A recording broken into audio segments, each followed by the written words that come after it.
Assalamualaikum warahmatullahi wabarakatuh. Alhamdulillah wassalatu wassalamu ala Rasulillah wa ala alihi wa sahbihi wa mawalah. Wa ashhadu an la ilaha illallah wahdahu la syarikalah wa ashhadu anna Muhammadan abduhu wa rasuluh sallallahu alaihi wa ala alihi wa sahbihi wa man tabi'ahum bi ihsanin ila yaumiddin. Alhamdulillah, puji syukur kita haturkan kehadirat Allah Azza wa Jalla. Di kesempatan pagi ini bersama Majelis Ta'lim Qalbun Salim.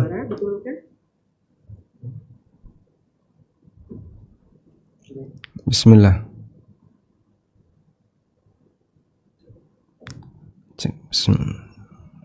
Subhanallah, sudah masuk ya.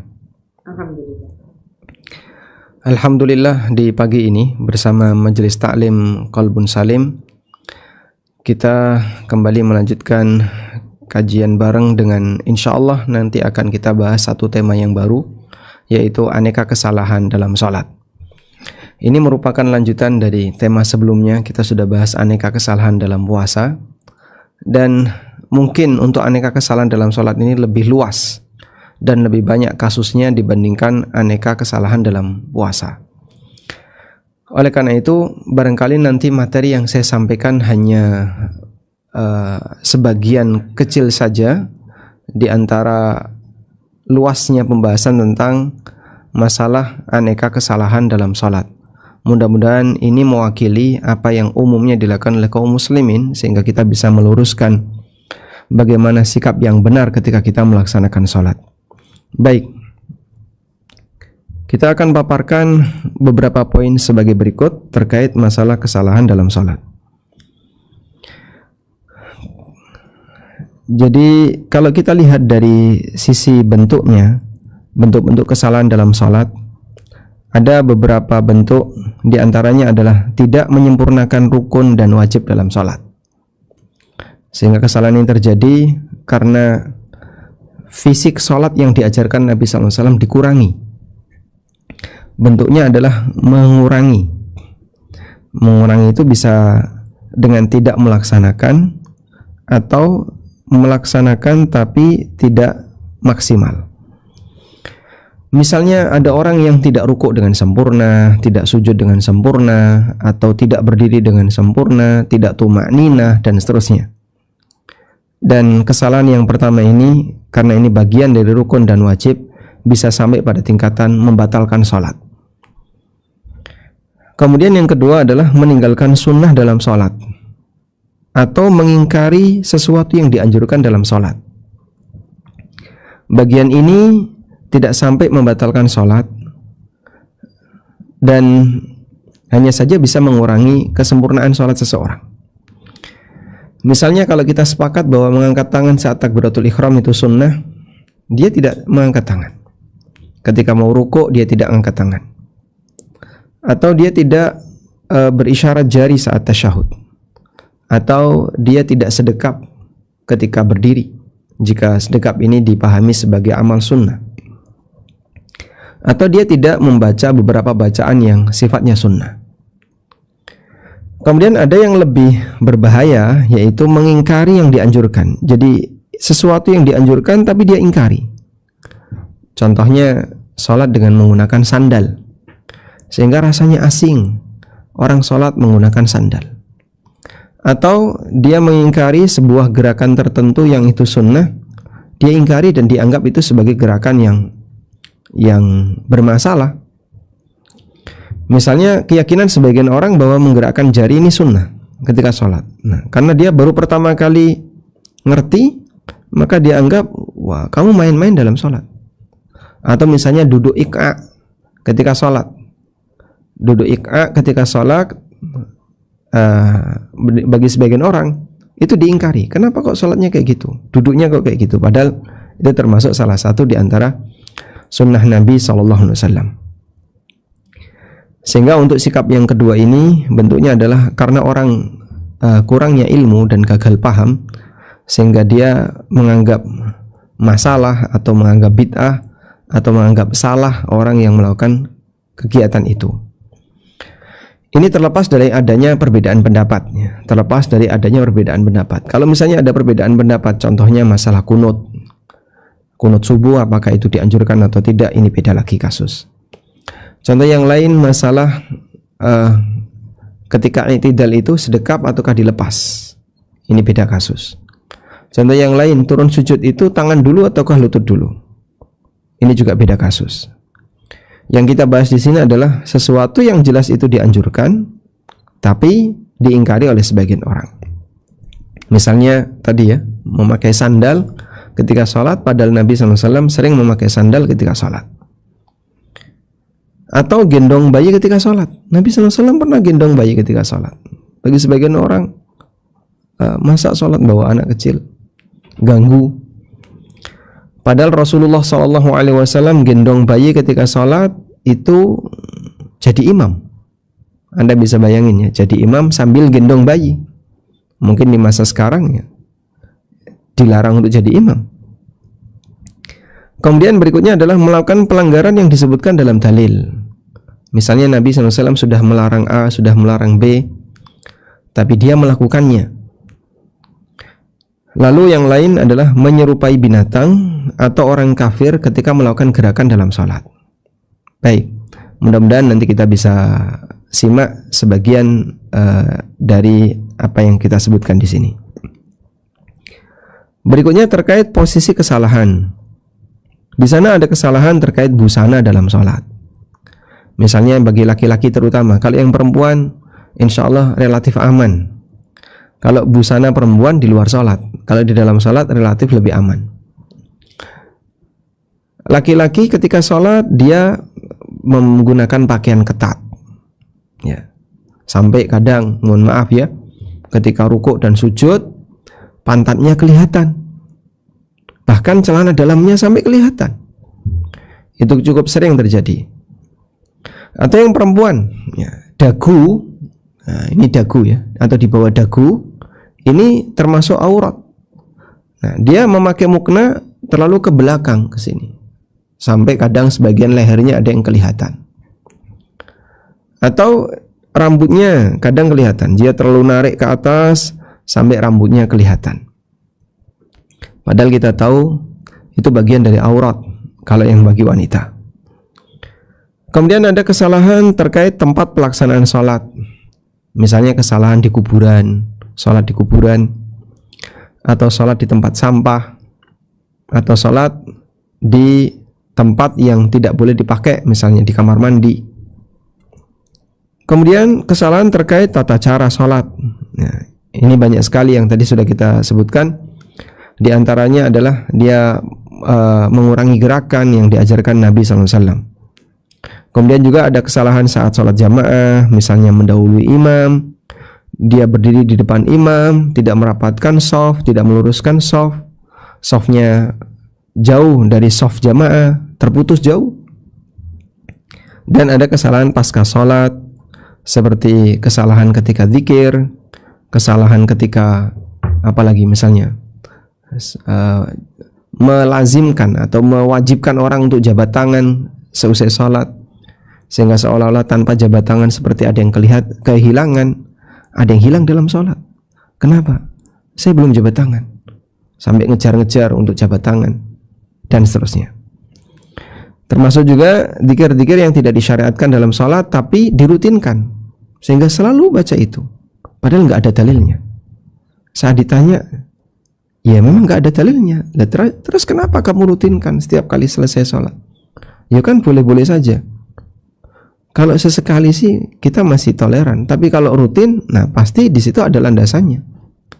Karena kalau rutin itu sudah sampai pada tingkatan aturan, sehingga rutin selalu seperti itu. Oh, berarti dia memahami ada aturan seperti itu.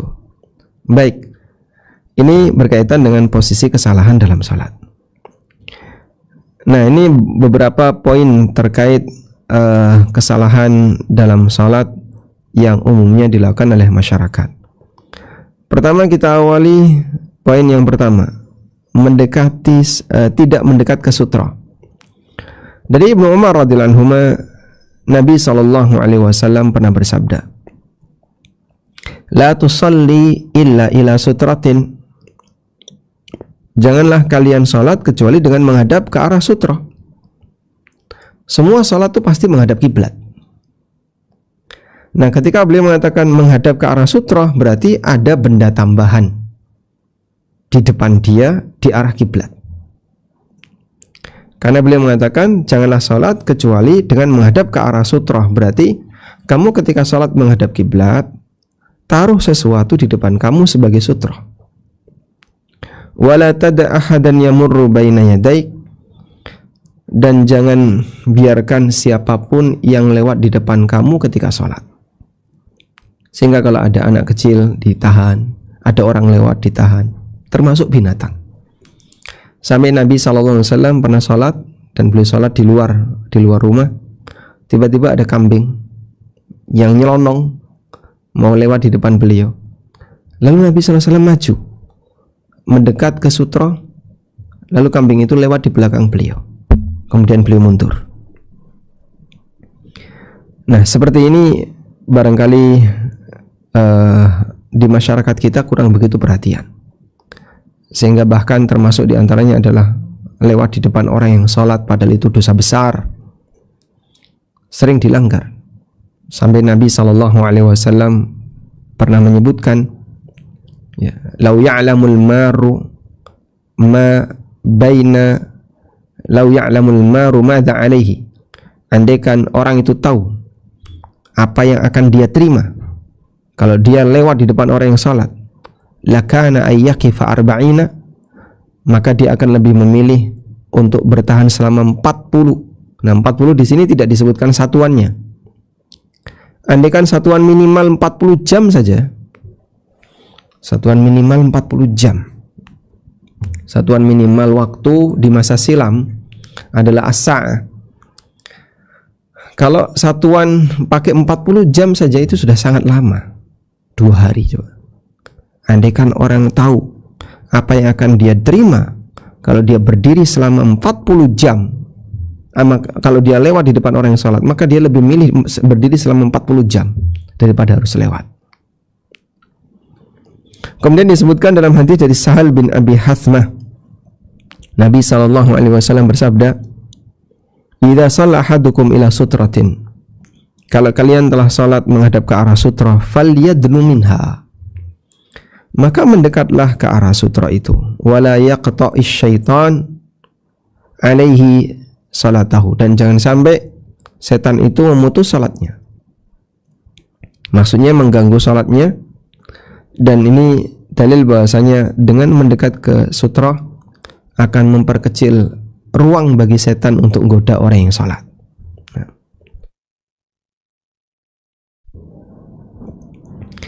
Dari sinilah kita bisa melihat, ya, pentingnya sutra dalam salat. Dan sekali lagi tadi, ya, semua orang salat itu pasti menghadap kiblat.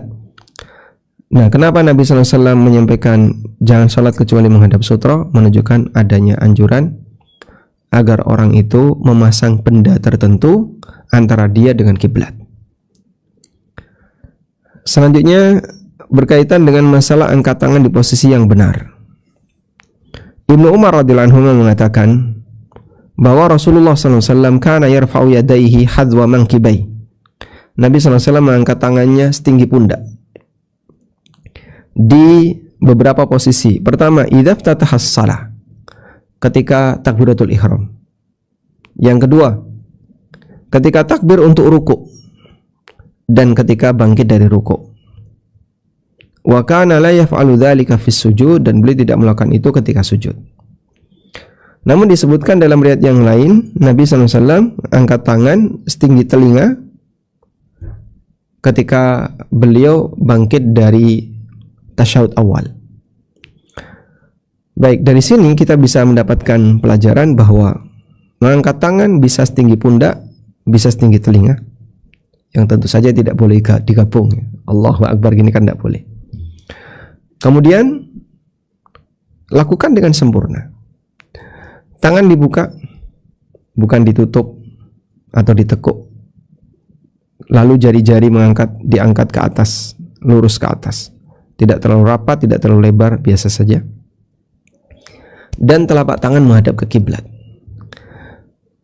Umumnya salat yang kita kerjakan itu gerakan otomatis. Allahu Akbar, Allahu Akbar, Allahu Akbar. Begini ya.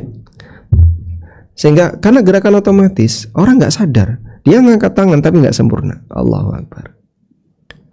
Ya, kalau mau ngangkat tangan sekalian yang sempurna, angkat setinggi pundak, hadapkan telapak tangan ke arah kiblat, kemudian jari-jari diarahkan ke atas. Allahu Akbar. Baik. Memang ini sunnah, dan tadi termasuk di antara kesalahan adalah dia meninggalkan sunnah. Maka kita biasakan, walaupun mungkin bagi sebagian orang cuman kayak gitu doang, jangan meremehkan sunnah. Ajaran Nabi SAW, walaupun mungkin bagi sebagian orang itu dianggap hal yang remeh, hal yang kecil, tapi itu istimewa. Itu hal yang istimewa. Selanjutnya, sesekali mengangkat tangan sebelum sujud. Malik ibn Huwairith pernah bercerita, annahu ra'an nabiyallahi sallallahu alaihi wasallam. Beliau pernah melihat Nabi sallallahu alaihi wasallam yarfa'u yadayhi fi salatihi, mengangkat kedua tangannya ketika salat. Idza rafa'a ra'sahu min ruku' wa idza sajada, ketika bangkit dari ruku' maksudnya i'tidal, dan ketika turun sujud. Wa idza rafa'a ra'sahu min sujudi hatta yuhadhiya biha furu'a udhunai, dan ketika beliau bangkit dari sujud setinggi telinga. Hadis riwayat Ahmad, juga diriwayatkan dari Anas bin Malik, anna Nabiy sallallahu alaihi wasallam kana yarfa'u yadayhi fi ruku' was sujud. Nabi sallallahu alaihi wasallam mengangkat tangan ketika rukuk dan sujud.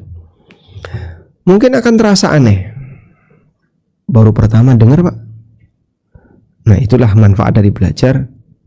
Barangkali ada satu sunnah yang pertama kali kita dengar, sehingga nanti bisa menjadi tambahan dari amalan kita saat mau sujud. Allahu Akbar. Jadi dari posisi i'tidal, kemudian mau sujud, kita angkat tangan. Allahu Akbar, terus sujud. Ketika bangkit dari sujud juga sama, dari sujud. Kemudian duduk di antara dua sujud. Allahu Akbar, itu angkat tangan. Ini orang posisi duduk kok angkat tangan. Hadis Malik ibn Huwairith riwayat Ahmad. Baik. Nah, semua ini menunjukkan bahwa terkadang ada amalan yang mungkin tidak kita kenal, sehingga kita tinggalkan, padahal itu bagian dari sunnah Nabi SAW. Namun ini diberi catatan oleh sebagian ulama, dilakukan sesekali. Ini dilakukan sesekali. Yang rutin ketika takbiratul ihram, ketika mau rukuk, ketika bangkit dari rukuk.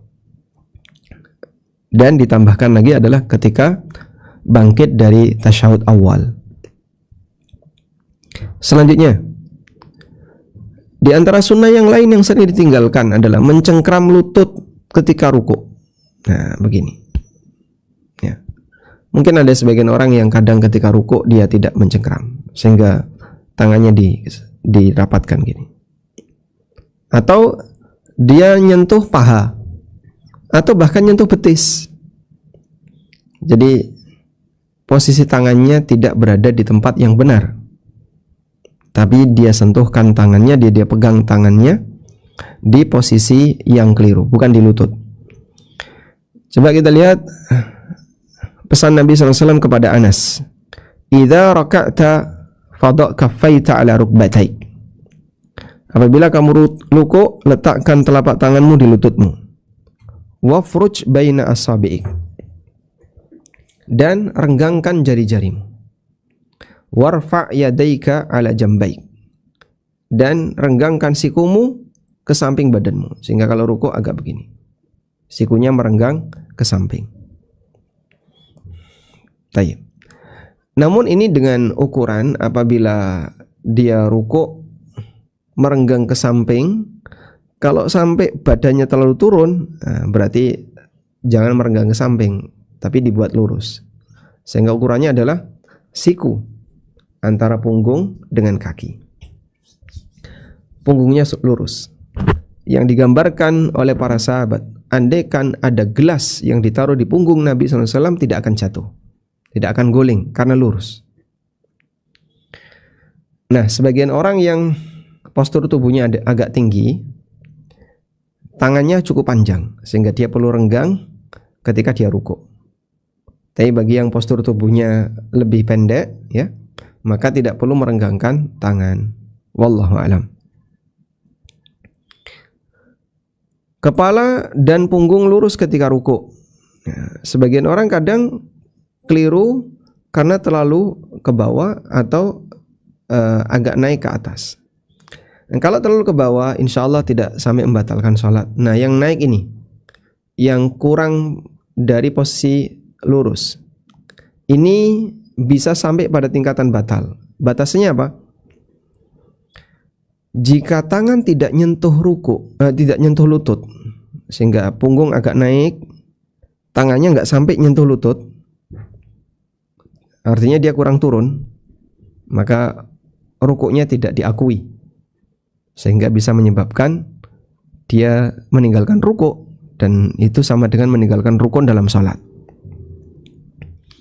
Aisyah menceritakan, kana idza raka'a lam yushkhis ra'sahu wa lam yusawwibhu walakin baina dzalik. Nabi SAW kalau rukuk, beliau tidak lebih tinggi, kepala beliau tidak lebih tinggi dan tidak lebih rendah dari punggung, namun di antara keduanya, sehingga kepalanya tidak begini dan tidak begini, tapi lurus di antara keduanya. Baik. Posisi punggung lurus digambarkan para sahabat, andaikan ditaruh air di punggung Nabi SAW, niscaya tidak akan tumpah. Ditaruh air maksudnya pakai gelas ya, kalau dituang gini ya tetap tumpah. Saking lurusnya sehingga gelas itu tidak akan guling karena posisi punggung lurus. Nah mungkin yang sering kita lihat adalah kesalahan punggungnya terlalu ke bawah.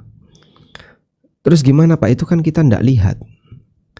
Baik, coba Anda latihan rukuk dengan memegang lutut sempurna, lalu buat punggung lurus sebisanya. Minta orang lain untuk menilai, sudah lurus atau terlalu ke bawah. Kalau dia bilang masih terlalu ke bawah, Anda naikkan dikit. Pas, oke, kunci di situ. Berarti selanjutnya ketika rukuk kurang lebih seperti itu. Karena kadang kita nggak sadar kita terlalu ke bawah ketika rukuk.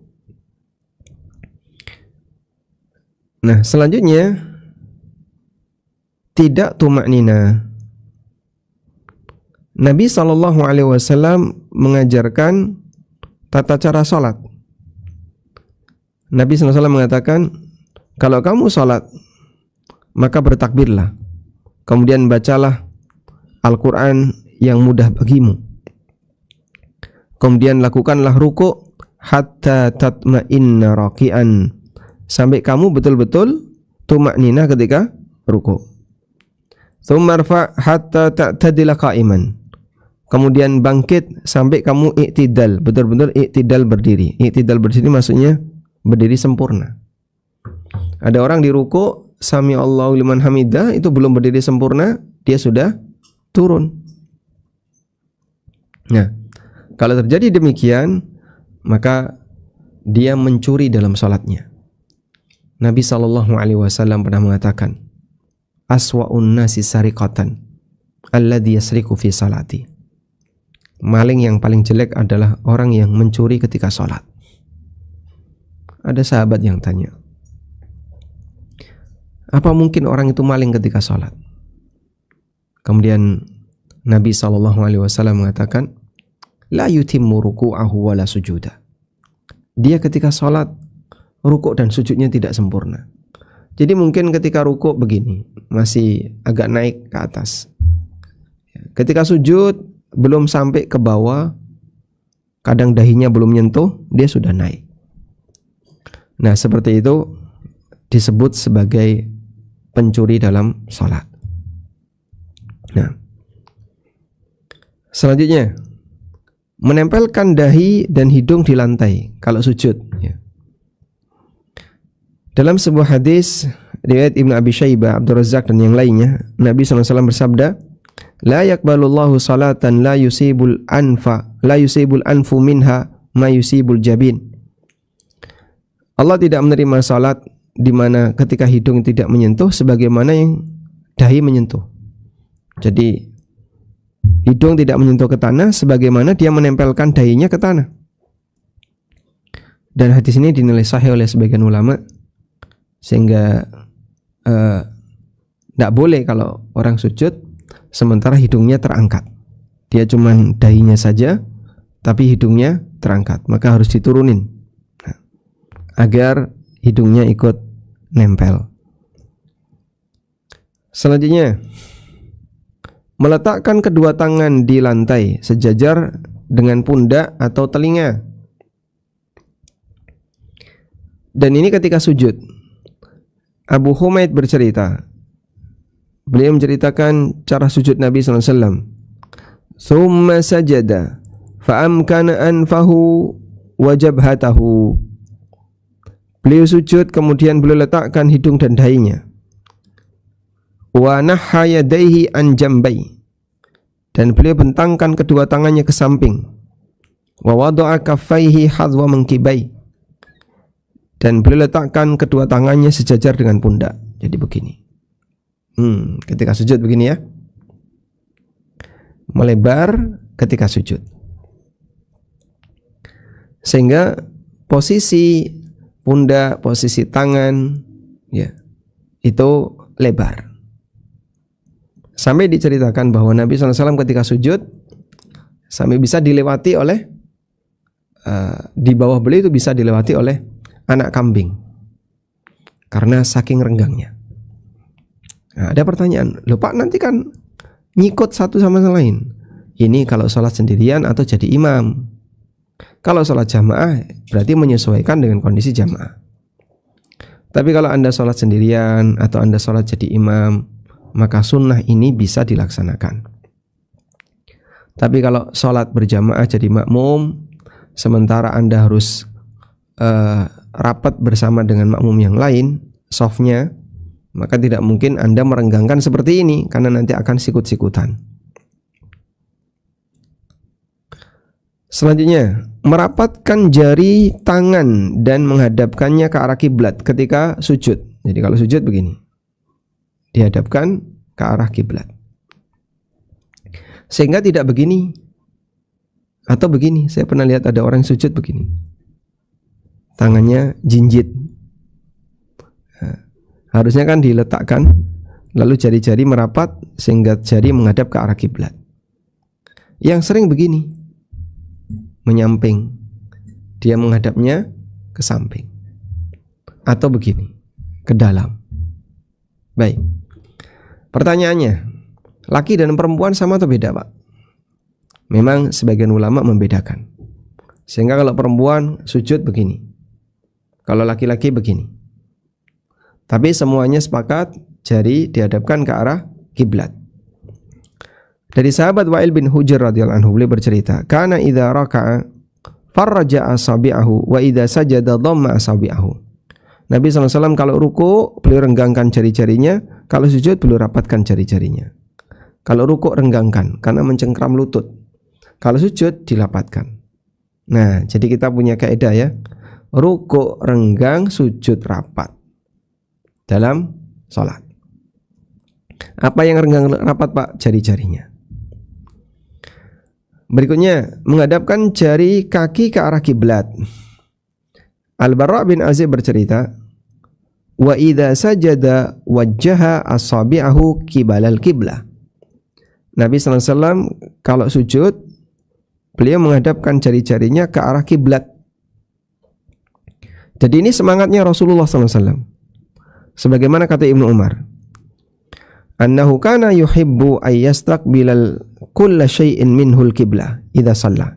Nabi SAW suka menghadapkan anggota tubuhnya ke arah kiblat ketika sholat. Sampai beliau menghadapkan jari jempolnya hatta kana yastaqbilu bi ibhamihi al-kiblah. Sampai Nabi SAW menghadapkan jempolnya ke arah kiblat. Jempol yang biasanya gini terpisah dari jari yang lain sampai dirapatkan agar bisa menghadap ke arah kiblat. Jadi Anda bisa lihat semangat menghadapkan ke arah kiblat, termasuk kaki ketika sujud. Di mana, Pak? Ditekuk gini. Ya, jari-jarinya ditekuk agar jari-jari kaki bisa menghadap ke arah kiblat. Berikutnya, merapatkan kedua tumit ketika sujud. Sehingga sujud, kakinya merapat, tumitnya merapat.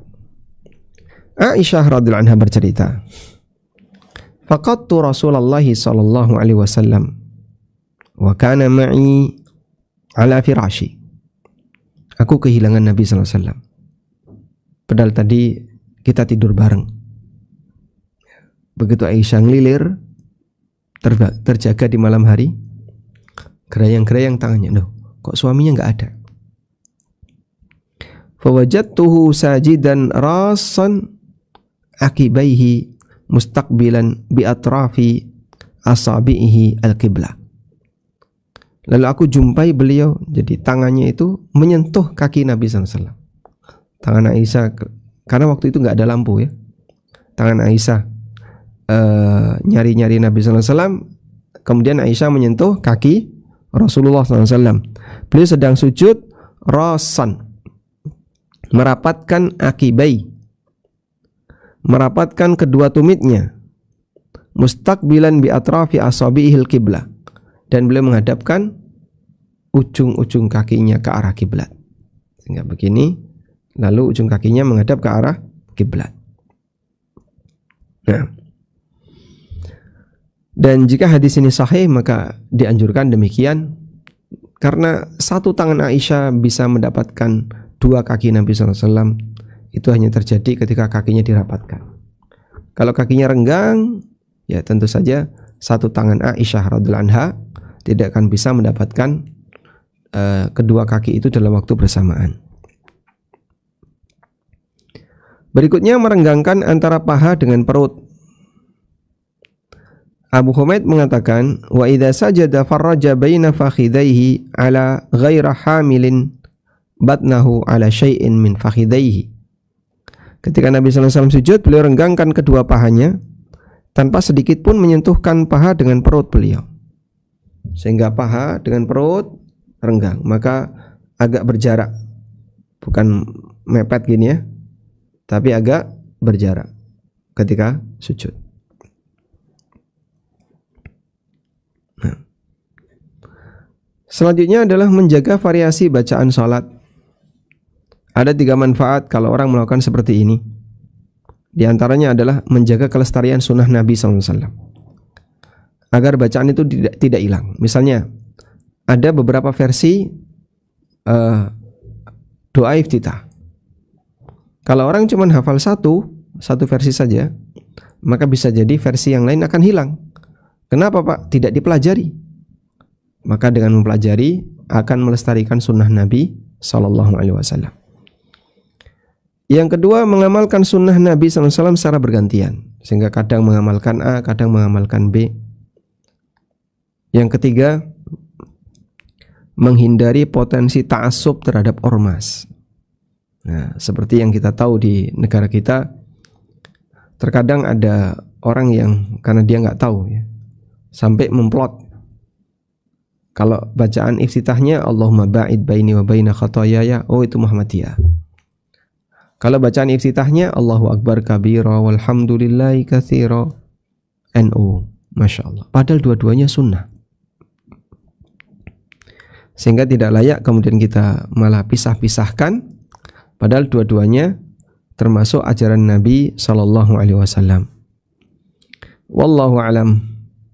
Walhamdulillah. Ini beberapa poin ya. Saya cuma sebutkan secara sekilas, dan insya Allah nanti bisa kita kembangkan dalam sesi tanya jawab.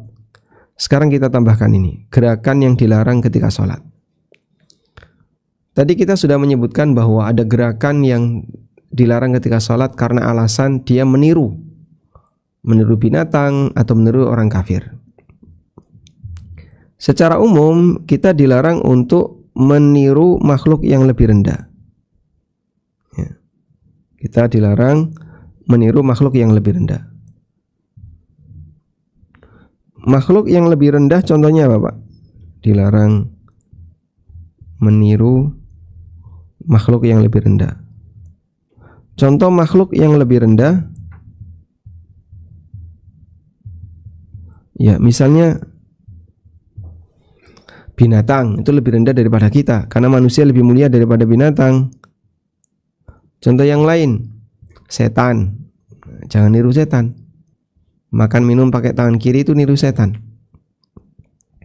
Orang kafir termasuk orang fasik juga sama. Maka dilarang meniru makhluk yang lebih rendah. Ya, seperti binatang. Kemudian juga termasuk meniru setan. Termasuk diantaranya adalah meniru non-muslim. Nah, ini adalah bentuk-bentuk meniru kepada yang lebih rendah. Sekarang kita lihat. Nah, andai dalam sholat ada gerakan yang seperti itu sampai dilarang. Misalnya ada kemiripan nih dengan onta, maka nggak boleh kayak gitu. Diganti dengan yang lain. Ya, contohnya ini. Turun sujud seperti onta. Dari Abu Hurairah radhiyallahu anhu, Rasulullah sallallahu alaihi wasallam bersabda, "Idza sajada ahadukum fala yabruk kama yabrukul ba'ir wal yadha yadayhi qabla rukbatayhi." Apabila kalian sujud, maka jangan turun seperti turunnya onta. Lalu di situ ada kalimat wal yadha yadayhi qabla rukbatayhi. Hendaknya dia letakkan kedua tangannya sebelum lututnya.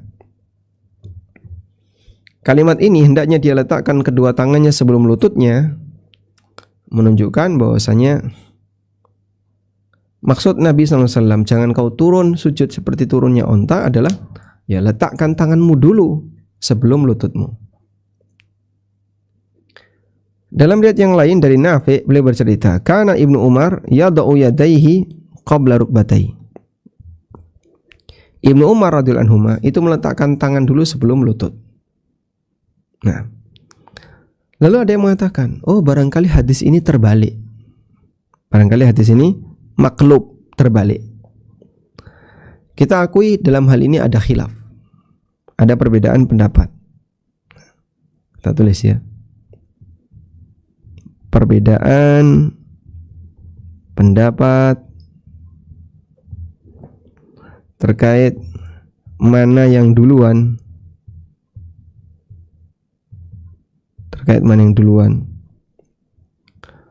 Turun sujud tangan dulu ataukah lutut dulu? Mana yang duluan saat turun sujud?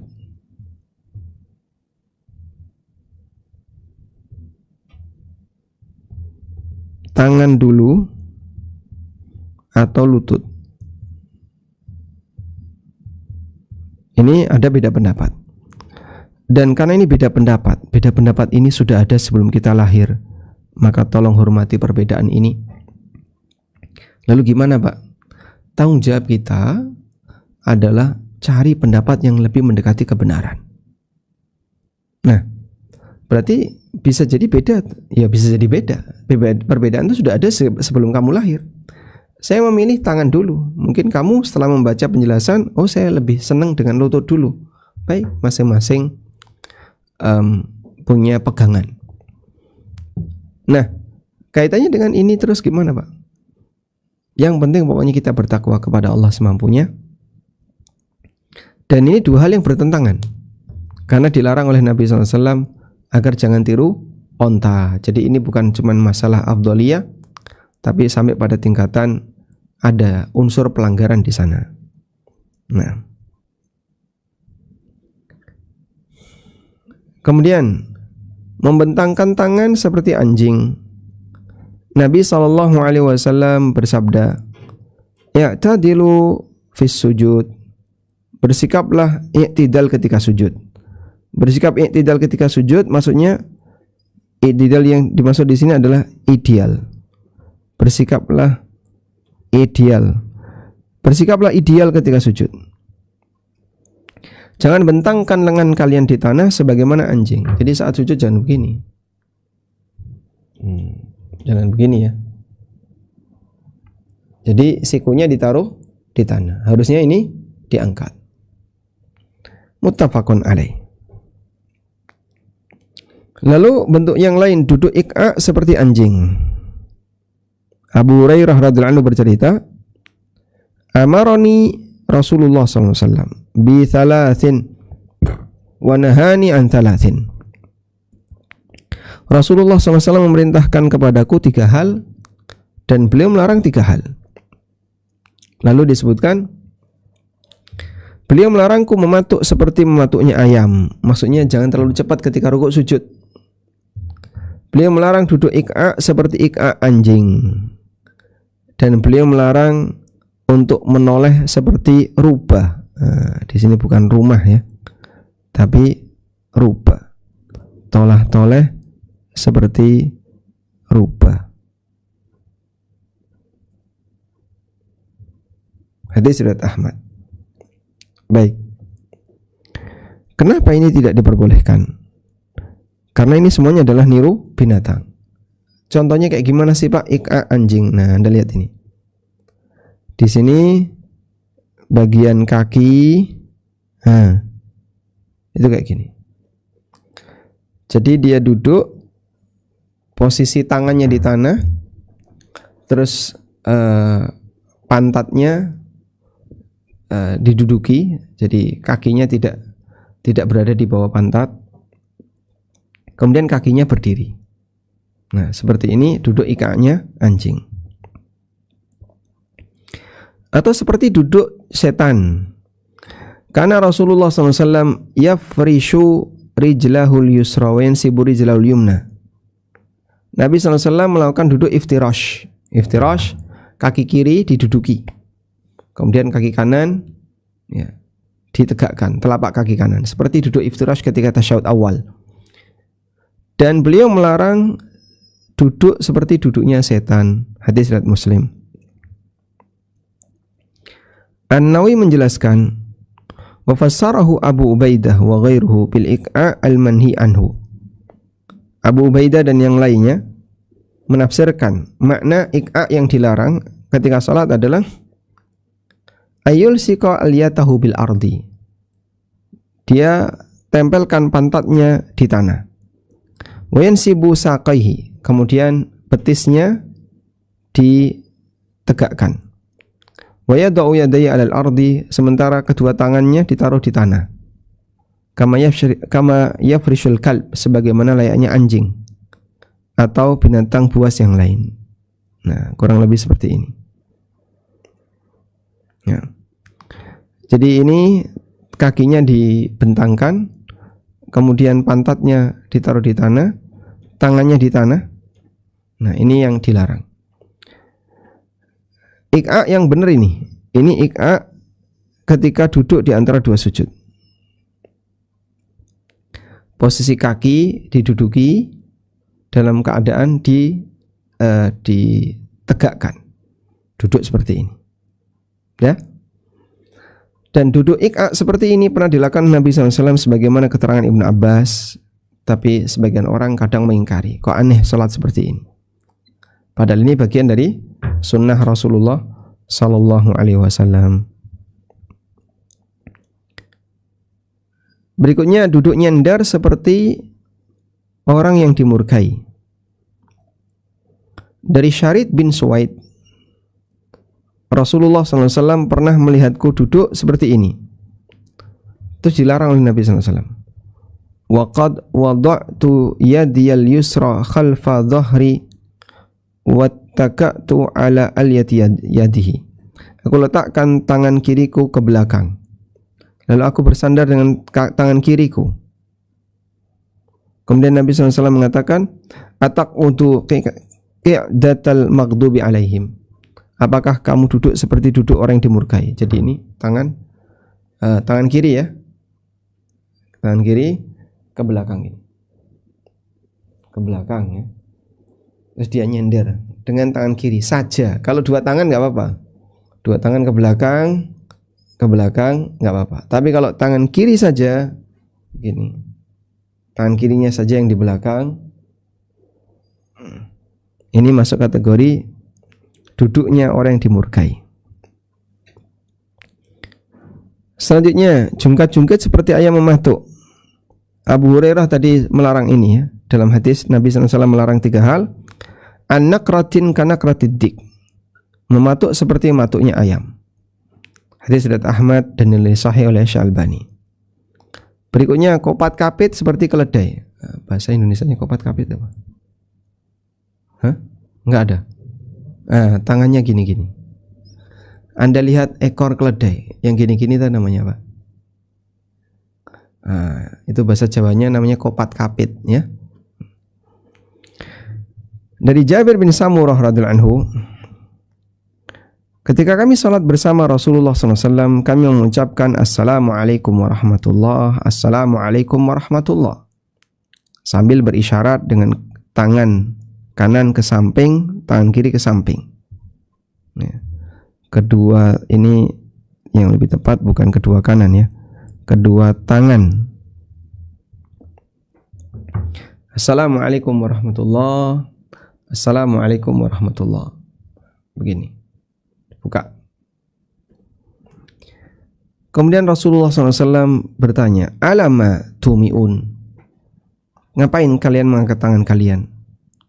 Ka'annaha adnabu khailin syumsin, seperti ekor keledai. Coba kita lihat, khailin syumsin. Apa sih makna khailun syumsin?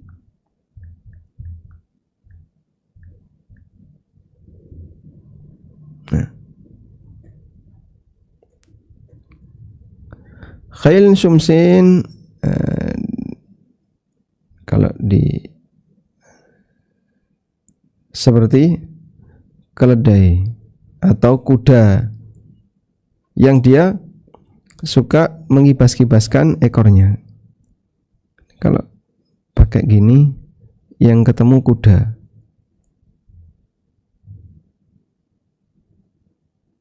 Nah,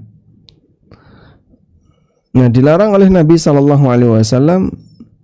agar tidak niru seperti binatang. Maka Nabi SAW kemudian mengatakan, innama yakfi ahadukum ayyad'a yadahu ala fakhidhihi. Kalian cukup anteng letakkan tangan di atas paha, tetap diam. Tsumma yusallimu ala akhihi man ala yaminihi wa shimali. Kemudian dia salam kepada teman-temannya ada di kanan dan di kirinya. Assalamualaikum warahmatullah, Assalamualaikum warahmatullah.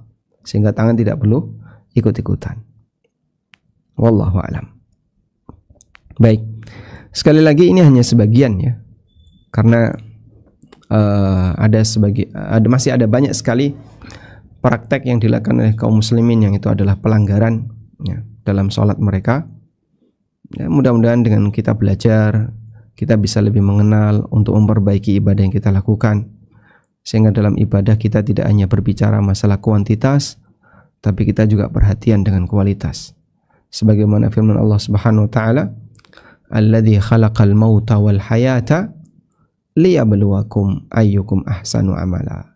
Dialah zat yang menciptakan kematian dan kehidupan untuk menguji kalian siapa di antara kalian yang terbaik amalnya.